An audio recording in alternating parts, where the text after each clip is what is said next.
સંસ્કાર ભારતી ટ્રસ્ટ સંચાલિત સંસ્કાર વિદ્યા ભવન ખાતે હોમી લેબનું જિલ્લા કલેક્ટરના હસ્તે ઉદ્ઘાટન કરાયું હતું। મુખ્ય અતિથિ તરીકે હોમી લેબના સ્થાપક સુજનપાલ સિંહની સાથે આ પ્રસંગે ઉપસ્થિત રહ્યા હતા। જાડેશ્વર સ્થિત સંસ્કાર ભારતી વિદ્યાભવન ખાતે આયોજિત ઉદ્ઘાટન સમારોહમાં ભરૂચ જિલ્લા કલેક્ટર તુષાર સુમેરા, સંસ્થાના મેનેજિંગ ટ્રસ્ટી મધુસૂદન ટુંગટા સહિત હોમી લેબના સ્થાપક સુજનપાલ સિંહ સહિતના મહાનુભાવોના હસ્તે દીપ પ્રાગટ્ય સાથે સમારોહની શરૂઆત કરવામાં આવી હતી। ઉદ્ઘાટનની શરૂઆત કરવામાં આવી। કાર્યક્રમની શરૂઆતમાં એક ભાવપૂર્ણ પ્રાર્થના ગીત અને એક મંત્રમુગ્ધ સ્વાગત નૃત્ય સાથે કરવામાં આવી। સ્કાય ઇઝ ધ લિમિટ શીર્ષકવાળી મનમોહક મ્યુઝિકલ સ્કિટ દ્વારા ઇસરોની પ્રેરણાદાયી સફરનો ખુલાસો રજૂ કરવામાં આવ્યો। આ પ્રસંગે પ્રિન્સિપલ શૈલજા સિંધે વિદ્યાર્થીઓમાં વૈજ્ઞાનિક જિજ્ઞાસા અને નવીનતા વધારવામાં તેના મહત્વ પર પ્રકાશ પાડતા હોમી લેબની સમજ પૂરી પાડી।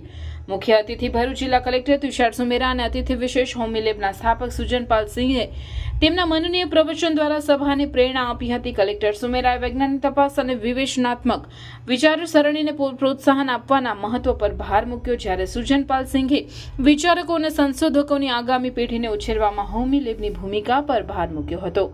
કલામ સેન્ટરના સહયોગથી હોમી લેબ દ્વારા સંચાલિત ફ્યુચર ઝોનનું અનાવરણ આ ઇવેન્ટની ખાસિયત હતી।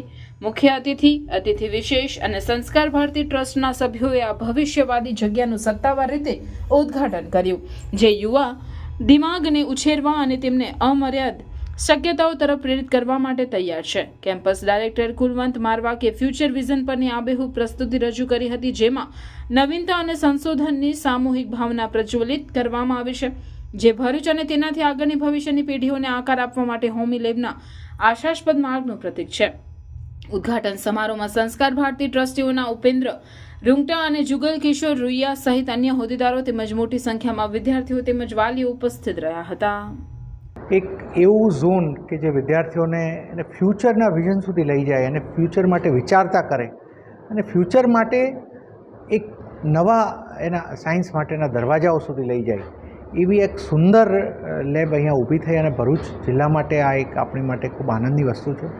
આપણા વિદ્યાર્થીઓ, આપણા યંગ ચિલ્ડ્રન એક નવા જ વિચાર સાથે અને નવા સાયન્સની દિશા તરફ આગળ જશે એવી ખૂબ શુભકામનાઓ। અને ફરીથી ડૉક્ટર કલામની માટે આ એમની મેમરીમાં પણ ગણી શકાય કે એક મોટું આપણને સાયન્સ માટેનું એક મળ્યું છે, અહીંયાના વિદ્યાર્થીઓ માટે એક્સપોઝર થાય એવી વસ્તુ। ફરીથી શાળાને અભિનંદન, વિદ્યાર્થીઓને ખાસ અભિનંદન કે ઘણા વિદ્યાર્થીઓ માટે જે એક સ્વપ્ન કહેવાય એવી આ એક લેબ અહીંયા આપણે ઊભી થઈ છે। Thank you. तो उसी तेजस्वी मन को हमें जो ज्ञान है उसके पंख हम कैसे दें, वही अग्नि पंख बनाने का काम हम आज कर रहे हैं। मुझे पूरी उम्मीद है कि भरूच जो एक बहुत ही प्रोग्रेसिव शहर है, जिसकी हिस्ट्री भी बहुत पुरानी है और जिसका भविष्य भी बहुत सुनहरा है, हम उस शहर के बच्चों को भविष्य के एस्ट्रोनॉट्स, जो लोग मंगल ग्रह पे जाएंगे या मून पर जाने वाले पहले भारतीय बनेंगे, या कैंसर जैसी बीमारियों को सॉल्व कर पाएंगे, या जेनेटिक्स को लेकर के वो बेहतर जीन कोड ह्यूमंस के लिए बना पाएंगे, या ऐसे सारे काम कर पाएंगे जिसके बारे में अभी हम सिर्फ कल्पना कर सकते हैं। उन सारे कामों के लिए हम उनको शिक्षित करेंगे, प्रेरित करेंगे और भारत के एक नए भारत में एक सुनहरा चैप्टर भरूच से हम लिखेंगे, इस स्कूल से शुरू करेंगे और सभी जो भरूच के युवा हैं इसका फ़ायदा उठाएंगे।